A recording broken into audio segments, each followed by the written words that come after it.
ನಮಸ್ಕಾರ. ಪ್ರಜಾರಾಜ್ಯ ಕನ್ನಡ ನ್ಯೂಸ್ಗೆ ಸ್ವಾಗತ. ನಾನು ರಾಮಗೌಡ ಪಾಟೀಲ್. ರಾಷ್ಟ್ರ ಮಟ್ಟದ ಭಾರತೀಯ ಪತ್ರಕರ್ತ ಸಂಘದ NUJಯ ಸಮಾವೇಶ ಹೈದರಾಬಾದ್ನಲ್ಲಿ ಜರುಗಿತು. ಕರ್ನಾಟಕ ಪತ್ರಕರ್ತ ಕ್ಷೇಮಾಭಿವೃದ್ಧಿ ಸಂಘದ ರಾಜ್ಯಾಧ್ಯಕ್ಷ ಎಂ ಟಿಪುವರ್ಧನ್ ಹಾಗೂ ಭಾವಿ ರಾಜ್ಯ ಕಾರ್ಯದರ್ಶಿ KV ಅನಿಲ್ ಕುಮಾರ್ ಅವರು ಹರಿಯಾಣ ರಾಜ್ಯದ ರಾಷ್ಟ್ರೀಯ ಪತ್ರಕರ್ತ ಸಂಘದ ರಾಷ್ಟ್ರ ಕಾರ್ಯದರ್ಶಿ ಶ್ರೀ ಧರ್ಮಪಾಲ್ ನಾರಾಯಣ್ ಅವರನ್ನು ಕರ್ನಾಟಕ ಪತ್ರಕರ್ತ ಕ್ಷೇಮಾಭಿವೃದ್ಧಿ ಸಂಘದ ರಾಜ್ಯ ಅಧ್ಯಕ್ಷ ಎಂ ಟಿಪುವರ್ಧನ್ ಅವರ ಜೊತೆ ಸಂದರ್ಶನವೊಂದರಲ್ಲಿ ಮಾತನಾಡಿದ ಅವರು ಪತ್ರಕರ್ತರ ಜವಾಬ್ದಾರಿ, ವಿವಿಧ ರಾಜ್ಯಗಳಲ್ಲಿ ಪತ್ರಕರ್ತರಿಗೆ ಸಿಗುವಂತ ಯೋಜನೆಗಳ ಬಗ್ಗೆ ಚರ್ಚಿಸಿದರು. ದೇಶದಲ್ಲಿರುವ ಎಲ್ಲ ಪತ್ರಕರ್ತರ ಜವಾಬ್ದಾರಿಗಳು ಒಂದೇ ತರ, ಆದರೆ ದೇಶದ ವಿವಿಧ ರಾಜ್ಯಗಳಲ್ಲಿ ಪತ್ರಕರ್ತರಿಗೆ ಸಿಗುವಂತ ಯೋಜನೆಗಳು ಬೇರೆ ಬೇರೆ ಹೆಸರಿಗೆ ಮಾತ್ರ. ಸಂವಿಧಾನ ಕೊಡಲ್ಪಟ್ಟ 4ನೇ ಅಂಗ ಅಂತ ಹೇಳುವ ಸರ್ಕಾರಗಳು ಪತ್ರಕರ್ತರ ಜೀವನದ ಬಗ್ಗೆ ಏನು ಕಾಳಜಿ ವಹಿಸಿಕೊಳ್ಳುತ್ತಿದೆ ಹೇಳಿ ಎಂದು ಪ್ರಸ್ತಾಪಿಸಿದರು. Ramgoud Patil, Prajarajya Kannada news, Hyderabad. Journalist from Bangalore, Karnataka. आपसे एक बात पूछना चाहता हूँ. आप हरियाणा से आए हैं. कि हरियाणा जर्नलिस्ट इंफॉर्मेशन डिपार्टमेंट है ना, इंफॉर्मेशन डिपार्टमेंट क्या क्या फैसिलिटीज आपको दिया है पत्रकार लोगों के लिए, वो पूछिए. मेरा नाम धर्मपाल धनखड़ है. मैं चाणक्य मंत्र वार्षिक पत्रिका का संपादक हूँ, जो देहरादून से प्रकाशित होती है. लेकिन कार्यस्थल मेरा पूरी उम्र जो है वो हरियाणा रहा है.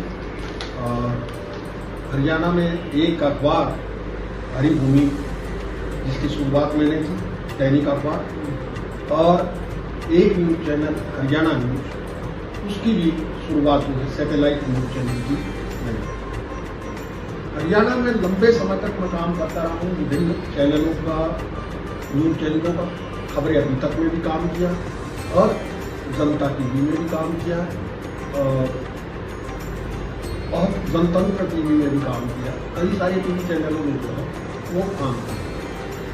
हरियाणा सरकार हरियाणा के प्रदेश की एक्रीडेटेड, मान्यता प्राप्त जर्नलिस्टों को जो है वो एक तो बस पास की सुविधा दी.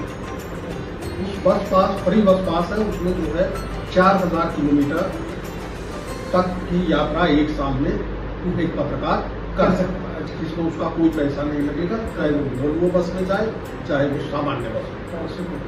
तो एक तो ये है.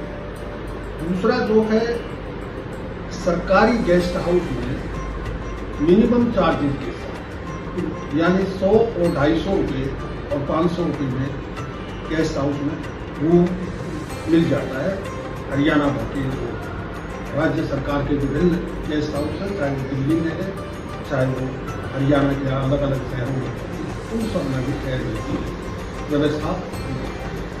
दूसरा जो है, सबसे बड़ी फैसिलिटी जो बीजेपी सरकार ने की, जिसकी घोषणा जो है पहले कांग्रेस की सरकार ने की थी, अब बीजेपी की सरकार ने 15,000 रुपये मासिक पेंशन जो है वो 60 वर्ष से ज्यादा और 20 साल के एक्सपीरियंस वाले, जिनको 20 साल कम से कम काम करते होंगे, 60 साल से उम्र ज्यादा हो गई, और 5 साल तक मान्यता प्राप्त सरकार से एक्रीडेटेड जर्नलिस्ट रहा है, उनको जो है 15,000 रुपये महीना पेंशन भी दी जाती है. ऐसे करीब 200 के आसपास पत्रकार होंगे जिनको पेंशन मिलती है. उसमें हमारी मांग ये है, बीइंग ए जर्नलिस्ट और बीइंग ए यूनियन लीडर, हमारी मांग ये है कि हरियाणा सरकार को मान्यता के नियमों में ढील देनी चाहिए, क्योंकि इससे जो वर्किंग जर्नलिस्ट है वो सब के सब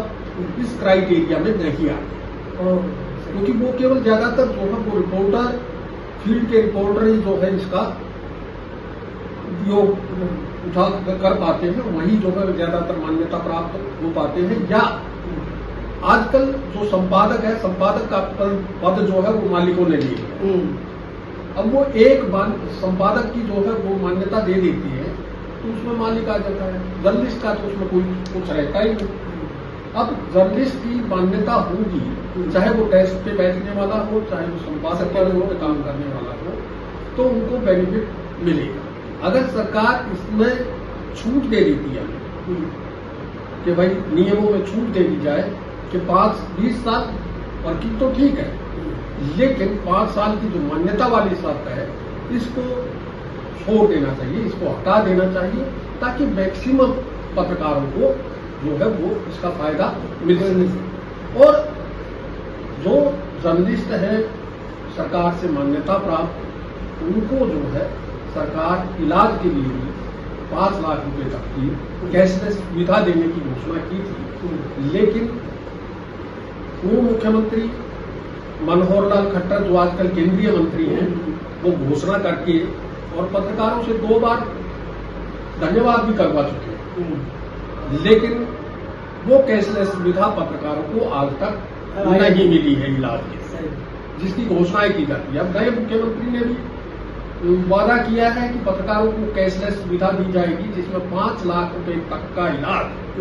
वो फ्री करवा सकेंगे, वो भी और उनकी पत्नी भी और उनके 2 बच्चे भी उसके अंदर आने चाहिए, तो 18 साल से नीचे के। हम तो ये कहेंगे केवल जर्नलिस्ट के लिए नहीं, जर्नलिस्ट की फैमिली के लिए होना चाहिए, तभी उसका फायदा मिल पाएगा। साल में जो है एक बार 5 लाख तक का इलाज करवाने की सुविधा सरकार की तरफ से दी जानी है, जिसकी घोषणा की है, अभी दी नहीं गई है, दिए गए खाली घोषणा हो गई। हाँ, और घोषणा भी 3 बार हो चुकी है, घोषणा भी 3 बार हो गई, और 2 बार मुख्यमंत्री 2 बार पूर्व मुख्यमंत्री का जो है वो धन्यवाद भी किया गया पत्रकारों की तरफ से, लेकिन किसी को कैशलेस अभी कार्ड अभी तक इशू नहीं किए गए। ये एक ड्रामेबाजी जो है वो हरियाणा सरकार कर रही है। अच्छी बात है, अगर लागू कर देती है तो बहुत अच्छी बात है, नहीं तो पत्रकार संगठन जो है वो लगातार इसकी मांग करते रहेंगे और सरकार को आखिर करनी भी पड़ेगी। पत्रकारों के लिए वो कोई सुविधा तो नहीं है, लेकिन जैसे कि अब यूनियन का काम है, वैसे तो यूनियन की उपयोगिता उस दिन खत्म हो गई थी जिस दिन पत्रकार कॉन्ट्रैक्ट पर रखे जाने लगे। मैं इसके बारे में बीच में एक क्वेश्चन पूछ रहा हूँ, जी के बारे में जी, क्या बोले तो अब पत्रकार को मान्यता पत्र देता है, हाँ अक्रेडिटेशन कार्ड जी, सरकार से, हाँ, वो हरियाणा सरकार से हो और कर्नाटक हो, तो दूसरा स्टेट का हो, हाँ, सरकार ने देता है ना मान्यता पत्र और अक्रेडिटेशन कार्ड, क्या मानदंड में देता है, क्या क्या मानदंड में देता है? मानदंड तो ये है कि आप जो है फील्ड में काम कर रहे हो, डेस्क पे सिर्फ एक दी जाती है सर्टिफिकेट तो हो चाहिए ना। हाँ, अब रिपोर्टर वालों को मानदंड नहीं बताना है सबसे पहले तो। रिपोर्टर वालों का मानदंड मालिकों के ऊपर डिपेंड करता है कि वो कैसे उनका फॉर्म जो है वो वेरीफाई करके देते हैं। मालिक को क्या ಉತ್ತರ ಕರ್ನಾಟಕದ ಸಮಗ್ರ ಕ್ಷಣದ ಮಾಹಿತಿ ನಮ್ಮ ಪ್ರಜಾರಾಜ್ಯ ಕನ್ನಡ ವಾಹಿನಿಯಲ್ಲಿ. ನಮ್ಮ ನಡೆ ಪ್ರಜಾರಾಜ್ಯದ ಕಡೆ. ಬೆಲ್ ಐಕಾನ್ ಒತ್ತಿ ಸಬ್ಸ್ಕ್ರೈಬ್ ಆಗಿ. ನಾನು ರಾಮಗೌಡ್ ಪಾಟೀಲ್.